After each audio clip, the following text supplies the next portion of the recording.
Subscribe our channel and press the bell icon. Never miss an update from Tech Hunter. Hey guys, welcome back to my channel Tech Hunter. In this video, I'm going to show you how to use pen drive as a virtual RAM. Sometimes we need extra RAM for use Photoshop or video editing software. Suppose we can play Photoshop in 2GB RAM computer, but if we want to work here more faster and smoother, we need 8GB RAM. Here same condition also for video editing software. We need huge RAM for play a high graphics software in our PC. With this trick, you can increase your PC RAM without any cost. So don't skip this video. This video will be very helpful for you.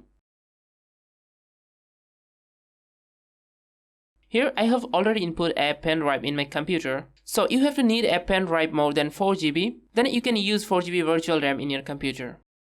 Here first right click on your pen drive. Then go to properties.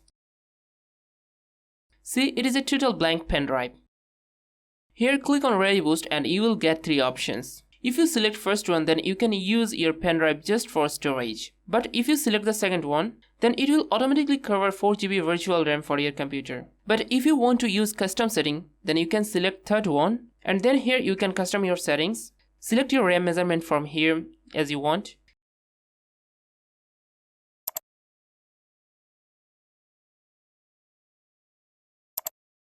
See, here my pen drive was full blanked, but now it's used storage. Now your pen drive is ready for virtual RAM. Remember one thing, if you have any important data file in your pen drive, don't worry, this method won't be harmful for your data files. Now just access and enjoy. I hope this video will be very helpful for you. To get more this type of videos, don't forget to subscribe, like, comment, share, and thanks a lot for watching. Subscribe our channel and press the bell icon. Never miss an update from Tech Hunter.